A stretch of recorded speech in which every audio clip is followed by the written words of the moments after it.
finally clicked shut behind me, the stifling heat of Plano felt like a harsh reminder of reality.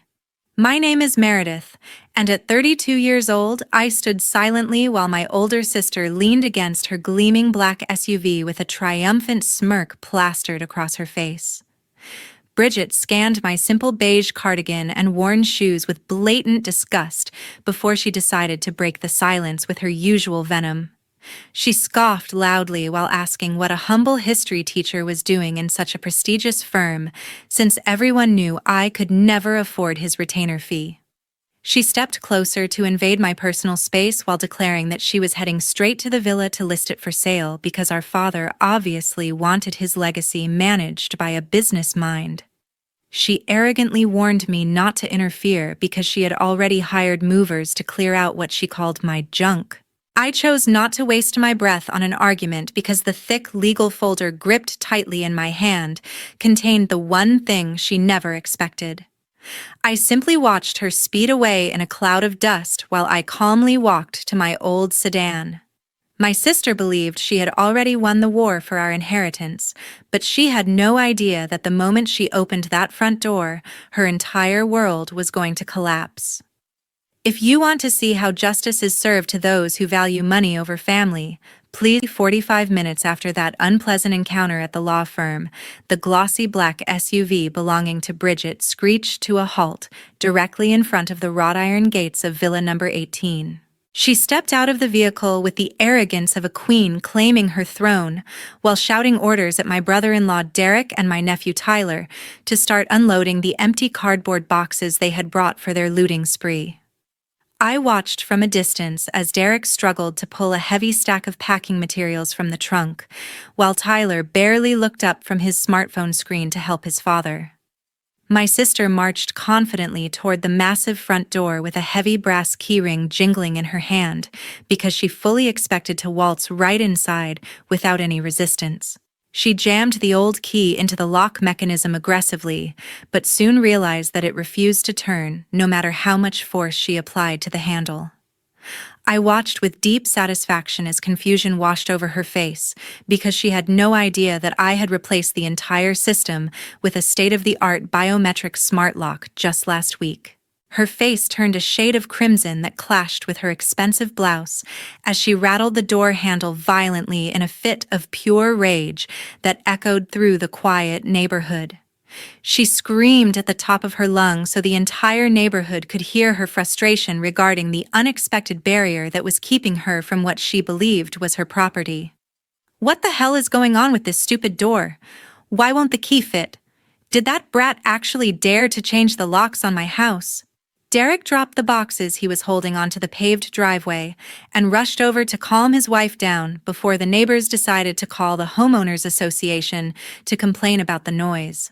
I had been observing the entire spectacle from a small table at the coffee shop across the street, where I had been sipping an iced tea while waiting for this exact moment to unfold. I stood up slowly to adjust my bag before crossing the asphalt with a calm and steady pace that stood in stark contrast to the chaotic scene erupting on the porch. Bridget froze when she saw me approaching because she likely thought I had gone home to cry over my defeat instead of preparing to defend my territory. I stopped at the bottom of the porch steps to inform her clearly that nobody was allowed to enter the premises without my explicit permission as the legal owner. Bridget laughed in my face with a shrill sound that made Derek look around nervously at the neighbors who were starting to peek out from their windows. She stepped down to get right in my face while poking a manicured finger into my shoulder to emphasize her demand for immediate access to the villa. She insisted that I open the door right now so she could inventory the antique furniture and expensive electronics she believed were waiting inside for her to sell to cover her debts. I maintained my composure despite her aggressive behavior because I knew that the disappointment waiting for her behind that door would be far more painful than any insult I could throw at her. "You want inside that badly, fine? I will open it for you. But don't say I didn't warn you about what you are going to see." I looked at Derek, who was awkwardly holding a stack of flattened boxes, and then at Tyler, who was already scrolling on his phone with total disinterest in the family drama. It was time to let the reality of the situation hit them with the force of a freight train, since they refused to listen to reason or legal facts. I looked Bridget dead in the eye with a cold smile before reaching into my pocket to retrieve my phone, which controlled the security system remotely. Bridget stepped back triumphantly as the heavy wooden door clicked open with a smooth mechanical whir that signaled the disengagement of the electronic deadbolts. She pushed the door wide open with a dramatic flair because she wanted her husband and son to witness the magnificence of the estate she had claimed as her own. However, the triumphant smile froze on her lips the instant her eyes adjusted to the interior lighting of the foyer. The sprawling living room that used to house a grand piano and velvet sofas was now completely barren of any physical objects whatsoever. There were no Persian rugs covering the hardwood floors, and no crystal chandeliers hanging from the high ceilings to catch the afternoon light as she had expected. The expensive mahogany dining set that our mother had loved so much was gone without a trace, leaving only faint indentations on the floorboards where it had stood for decades. The only thing remaining in the entire cavernous space was a single sheet of white paper taped securely to the wall above the empty fireplace mantel. Bridget staggered forward into the empty room with her eyes wide open in disbelief, while her high heels clicked loudly against the bare wooden floor. She looked around frantically as if the furniture might be hiding in the corners, but the reality of the situation was undeniable. The emptiness of the house seemed to suck the air out of her lungs, causing her to lean heavily against the doorframe for support. She gasped for breath as her brain struggled to process the fact that the fortune she had already spent in her mind had completely vanished into thin air. Dish. 15 minutes after the shocking revelation of the empty house, the piercing wail of police sirens tore through the peaceful atmosphere of the upscale Plano neighborhood to signal the next phase of this family confrontation. The noise was loud enough to draw every curious neighbor out of their air-conditioned homes to stand on their manicured lawns and watch the unfolding drama with intense fascination. Two uniformed police officers stepped out of their patrol vehicle with stern expressions as they approached the gathering crowd on the driveway, where my sister was still screaming about the injustice of the situation. I had called them the moment I saw Bridget's car turn onto the street, because I knew exactly how volatile she would become when her plans were thwarted by reality. Bridget was still trembling from the shock of seeing the empty living room, but she quickly composed herself when she saw the badge and uniform of the approaching officers.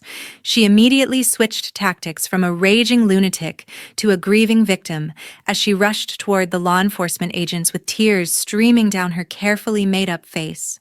She pointed an accusatory finger at me while screaming at the top of her lungs that I was a criminal who had looted our family estate for personal gain. "Arrest her right now. She is a thief. She sold everything in my father's house. This house belongs to me by inheritance rights." The older officer raised a hand to silence her hysterical shouting because he needed to establish order before he could understand the nature of the dispute. He looked at me for an explanation while keeping a wary eye on Derek, who was pacing nervously near the porch steps like a trapped animal. I did not raise my voice or engage in a shouting match with Bridget because I knew that in legal situations the person who remains calm is usually the one who holds the power. I simply reached into my oversized tote bag to retrieve the thick pink folder that contained the undeniable proof of my ownership. I handed the documents to the officer while explaining clearly that this was not a probate issue or a future inheritance dispute that needed to be settled in court. I informed them that my father had transferred the property into an irrevocable living trust exactly 3 months prior to his passing, which meant the house never entered the probate process at all. The officer opened the file to examine the notarized pages that Lawyer Vance had prepared with meticulous attention to detail to ensure they were ironclad. Bridget watched the officer reading the papers with a look of growing horror because she was beginning to realize that her understanding of the law was woefully inadequate compared to my preparation. The silence that stretched on for several minutes was agonizing for her as the officer verified the dates, the signatures, and the clear clause stating that Meredith was the sole trustee and beneficiary of the property. Finally, the officer closed the folder and handed it back to me with a respectful nod before turning his attention to my sister, who was holding her breath in anticipation. He informed her in a firm tone that the documentation was perfectly legal and that I was the sole owner of the property with the right to determine who could enter. He warned her that she had exactly 5 minutes to vacate the premises along with her family and her hired workers, or she would be placed in handcuffs for criminal trespassing. Bridget looked as if she had been slapped across the face because she had been so certain that her status as the eldest daughter would override any piece of paper I could produce. She tried to stammer a protest about fairness and family tradition, but the officer cut her off by resting his hand on his belt and pointing toward the street. However, the humiliation was far from over because the crew of movers she had hired were now realizing that there was no furniture to move and no job to be done. The foreman of the moving crew was a large man with forearms the size of tree trunks, and he did not look happy about wasting his afternoon on a wild goose chase. He signaled to his crew to stop waiting and then marched up to Bridget with a heavy scowl on his face to demand compensation for their time and fuel. He blocked her path to the SUV and crossed his enormous arms over his chest to make it clear that he was not leaving without payment. "Hey lady, we don't care about your family drama. Pay the $200 truck fee right now or we will take the wheels off your SUV. The color drained from Bridget's face because she realized she was being cornered by angry laborers in front of the police and the entire neighborhood. She frantically searched her designer purse for her wallet only to remember that she rarely carried cash because she lived her life on credit cards. She turned to Derek with a look of desperate pleading in her eyes because she could not bear the thought of being arrested for theft of services on top of losing the house.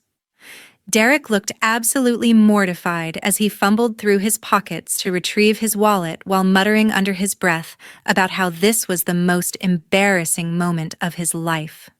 He pulled out a stack of crumpled bills and counted them out with trembling hands while the neighbors whispered and pointed at the once proud couple who were now being shaken down by movers.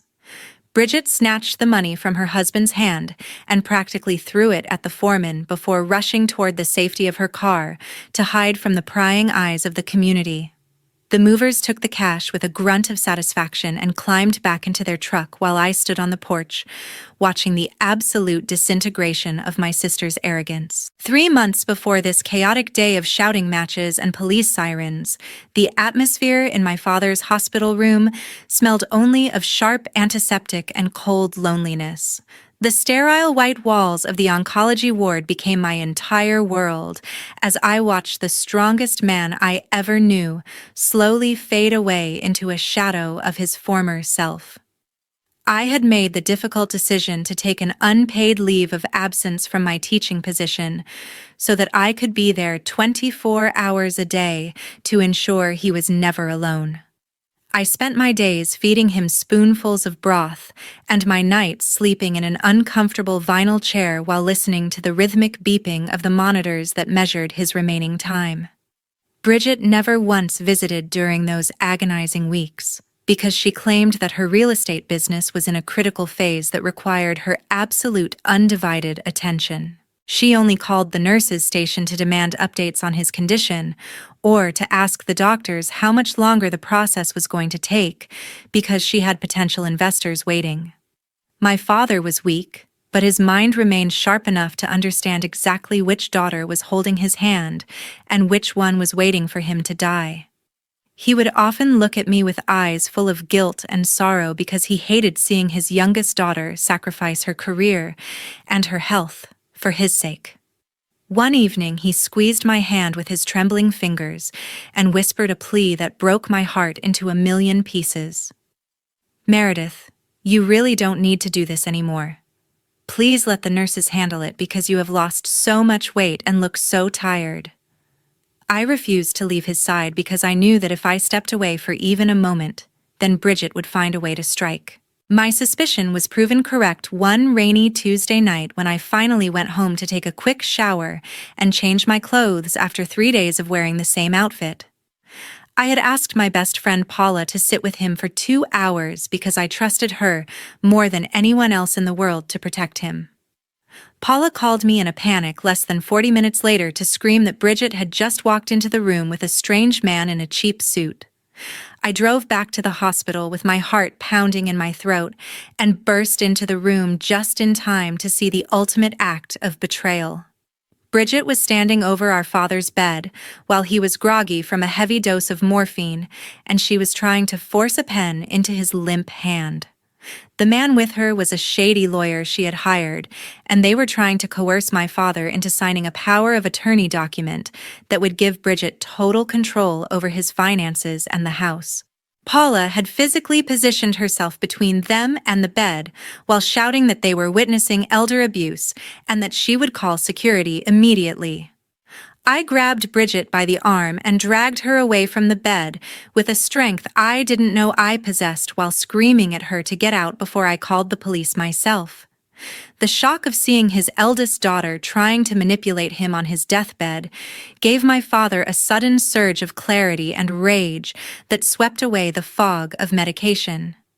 He looked at Bridget with an expression of profound disappointment that was far more painful than any angry words he could have shouted at her. That terrible night was the turning point that convinced him he needed to take drastic legal action to ensure Bridget could never touch the assets he had worked a lifetime to build.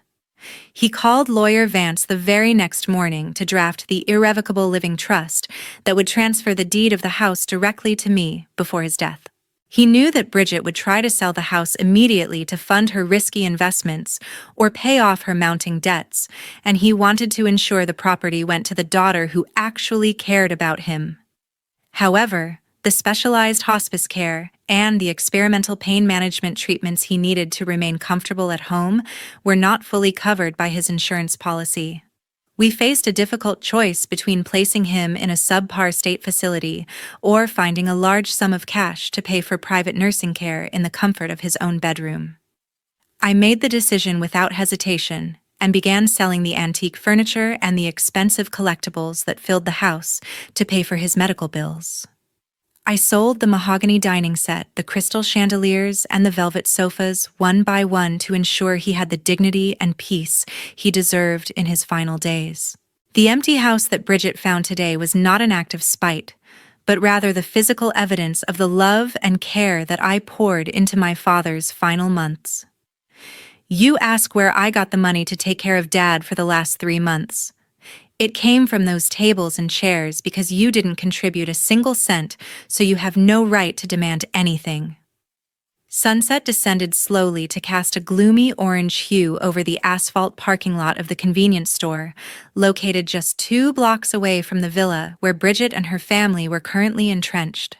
I learned the specific details of this conversation much later through the police interrogation reports, but the desperation that fueled their actions was easy enough to imagine. The atmosphere inside their luxury SUV was thick with the suffocating heat of the Texas evening and the terrifying realization that their financial house of cards was collapsing.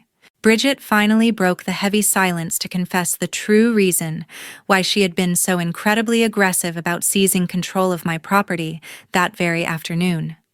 She revealed with a trembling voice that she had already accepted a cash deposit of $50,000 from a shady real estate speculator known for dealing in off-market properties. She had foolishly promised him the keys and the signed deed by noon tomorrow because she was arrogant enough to believe that I would simply surrender without a fight. The man she took the money from was not the kind of person who accepted excuses or refunds, and the thought of facing him empty-handed made her shake with uncontrollable fear. Derek turned as pale as a ghost upon hearing this confession because this news was the final nail in the coffin of their precarious financial stability. He slammed his hands violently against the steering wheel before admitting his own dark secret that he had been hiding from his wife for the past 6 months. He revealed that he had gambled away their entire savings account on high-risk cryptocurrency schemes that had crashed completely, leaving them with absolutely nothing. He had been so desperate to cover his tracks that he borrowed a significant amount of money from dangerous loan sharks who were now sending him threatening text messages. The revelation that both of them were drowning in debt caused the tension in the car to explode into a shouting match that shook the vehicle. "Are you crazy, Bridget? Taking a $50,000 deposit without possessing the legal papers? They will literally chop my hand off if I do not come up with the interest payment by tomorrow morning." Tyler was sitting in the back seat listening to his parents destroy their lives, but he did not care about their debts or the dangerous men they owed money to. He kicked the back of the driver's seat violently because he felt ignored, and he was consumed by a childish rage regarding the vintage vehicle locked in my garage. He had bragged to all his college friends that the pristine 1970 pickup truck belonging to our father would be his new ride for the upcoming semester. The thought of his Aunt Meredith keeping the truck that he believed was his birthright made his blood boil with a sense of entitlement that defied all logic. He shouted at his parents that he refused to leave this town until he had the keys to that truck in his hand, regardless of their financial problems. The three of them sat there feeding off each other's desperation until they began to construct a twisted alternate reality where they were the victims of a great injustice. They started to convince themselves that the pink folder I showed the police must have been a high-quality forgery created to trick them out of their inheritance. Bridget insisted that our father would never actually cut her out completely, and that the real will revoking the trust must be hidden inside the wall, safe in the study. She claimed that I was just a history teacher who lacked the intelligence to pull off such a complex legal maneuver without making a mistake. They told themselves that if they could just get into the house, they would find the documents proving the trust was invalid and solve all their problems at once. The conversation shifted from despair to criminal intent as the sun disappeared completely below the horizon, leaving them in the cover of darkness. They hatched a reckless and dangerous plan to return to the villa at 2 a.m. when the entire neighborhood would be fast asleep. They decided that Derek and Tyler would use bolt cutters to breach the chain-link fence in the backyard to bypass the front gate security cameras. Their objective was to break into the study to find the imaginary documents and retrieve the truck keys so they could steal the vehicle and sell the house. They agreed that they would smash a window to enter, which would make the incident look like a random burglary committed by strangers to divert suspicion. They were so blinded by their greed and fear that they failed to realize they were plotting a serious felony that would destroy whatever future they had left. The digital clock glowing faintly on the dashboard of the parked SUV flickered to display exactly 2 o'clock in the morning as darkness and silence completely swallowed the upscale suburb of Plano.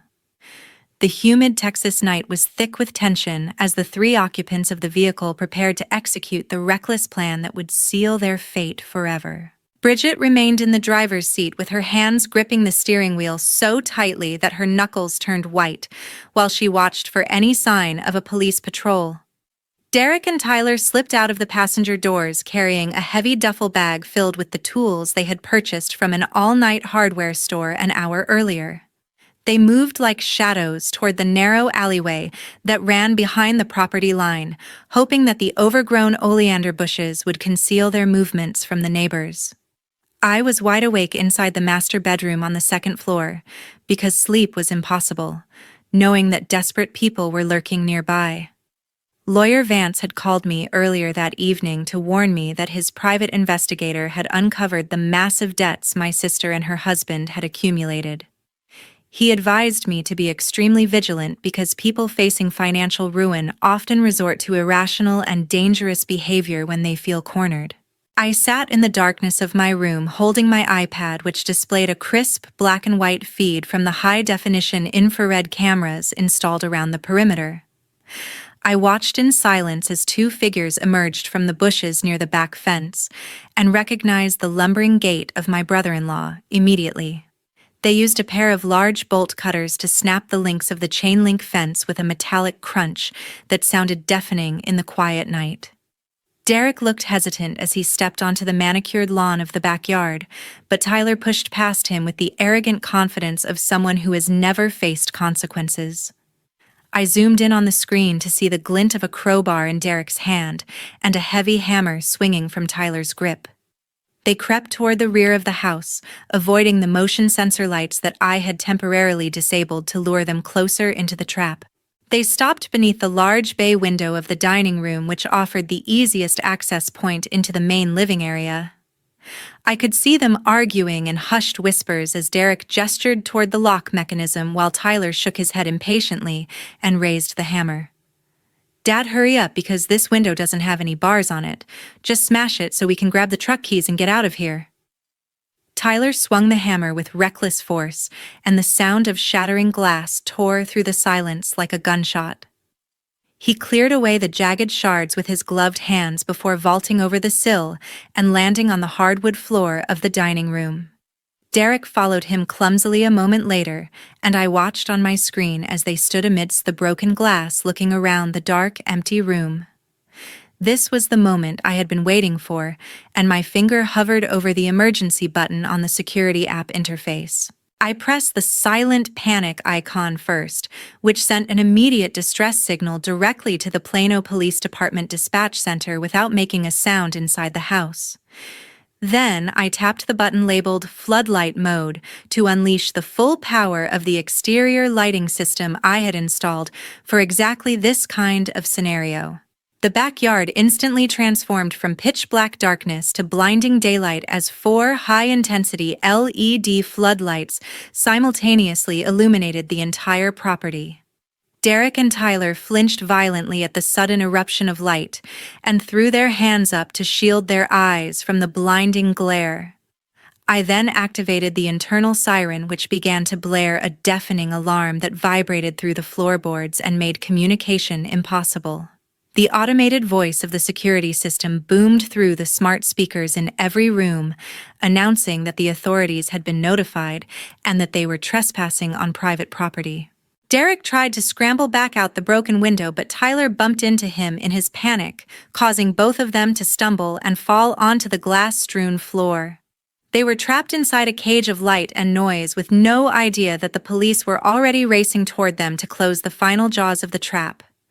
Less than 5 minutes after the floodlights turned night into day, the flashing red and blue lights of 3 patrol vehicles completely blocked the exit of the cul-de-sac. The silence of the neighborhood was shattered by the screeching of tires and the shouting of officers who swarmed the property with weapons drawn to apprehend the suspects. Uniformed officers stormed through the front entrance to confront the intruders who were still stumbling around in the blinding light of the living room. Derek tried to drop the heavy crowbar he was holding, but he was tackled to the hardwood floor by 2 officers before the metal tool even hit the ground. Tyler screamed in protest as an officer twisted his arms behind his back to secure the handcuffs while pressing his face against the floorboards amidst the shattered glass. The evidence of their crime was undeniable because the bolt cutters and the hammer were lying right next to them as physical proof of their intent to commit burglary. Meanwhile, outside on the street, my sister Bridget reacted with the cowardly instinct of self-preservation by trying to start the ignition of her SUV to flee the scene. A patrol car swerved to block her bumper, preventing any escape, while an officer banged on her window, ordering her to step out of the vehicle immediately. She was dragged out of the driver's seat and placed in handcuffs while she shrieked hysterically that this was all a terrible mistake and just a simple family misunderstanding. I walked out the front door wrapped in my robe to witness the consequences of their greed, while Lawyer Vance stepped out of his sedan to join the police sergeant. He adjusted his glasses and coldly informed my sobbing sister that breaking into a home with weapons at 2 a.m. constituted first-degree burglary and conspiracy to commit a felony. He explained that her son Tyler was looking at a minimum of 5 years in a state penitentiary because he was the one who smashed the window and entered first. Bridget looked at me with eyes full of terror because she realized that her son was about to have his life destroyed because of her manipulation. However, I was not finished with her yet, because Lawyer Vance handed me a manila envelope containing the evidence that would seal her fate completely. I approached Bridget as she leaned against the police cruiser and decided that it was time to play the final card that would end her interference in my life forever. I pulled a document from the envelope which contained high-resolution images from the bank security cameras showing her cashing a check 2 weeks ago. I revealed that we knew she had forged our father's signature to withdraw $200,000 from his savings account while he was lying unconscious in a hospital bed. The blood drained from her face as she realized that I held the power to send her to federal prison for bank fraud, in addition to the state charges for the burglary. You have 2 choices right now, Bridget. One is that your whole family goes to prison for burglary and federal bank fraud. 2 is you sign this agreement, pay back every cent, and disappear from my life forever. The ultimatum hung in the heavy night air as Bridget looked from her handcuffed husband to her weeping son in the back of the patrol car. She realized that if I pressed charges for the fraud and the burglary, then Tyler would have a criminal record that would ruin his entire future. She collapsed against the metal side of the police car and wept openly because she knew there was absolutely no way out of this trap she had built for herself. Lawyer Vance held out a clipboard with the confession and repayment agreement, while an officer shined his flashlight on the paper so she could see where to sign. Her hands shook violently as she gripped the pen because she knew that this signature would cost her the house, her savings, and her pride. Okay, I will sign it. Please don't call the FBI. I will pay back the money. She scribbled her name on the dotted line through her tears, effectively surrendering everything she had fought so dirtily to obtain. I watched with no sympathy as the police officers discussed whether to take them to the station for processing or to release them pending the fulfillment of the contract. The war for my father's legacy was finally over, and the greedy relatives who had plagued his final days were finally defeated by their own actions. 2 months after that legal storm that night, the sky over Plano seemed bluer, and the air felt easier to breathe for me. The dust had finally settled on the wreckage of my sister's life, while the consequences of her greed dismantled everything she had built. Bridget was forced to liquidate her own assets, including her luxury home and her expensive vehicles, to repay the $200,000 she had stolen. The repayment was the only thing keeping her out of federal prison, but it left her financially destitute and living in a small rented apartment on the wrong side of town. The real estate board launched an immediate investigation into her unethical conduct after Lawyer Vance submitted the police report regarding the fraud. She was permanently stripped of her real estate license, which meant she could never again work in the industry that had fueled her arrogance for so many years. The stress of losing their fortune and the humiliation of the arrest proved to be too much for her marriage to handle. Derek filed for divorce less than 3 weeks after the incident because he could not forgive her for dragging him into a felony charge that nearly cost him his freedom. My nephew Tyler was lucky to avoid prison time, but he was sentenced to 3 years of strict probation and ordered to perform 500 hours of community service cleaning up highway litter. While their lives were falling apart due to their own poor choices, I was busy building a future that would have made my father proud. I decided to sell the massive villa because walking through those empty halls only reminded me of his illness and the family war that followed his death. I sold the property to a lovely elderly couple who promised to fill the garden with roses and bring laughter back into a house that had seen too much sorrow.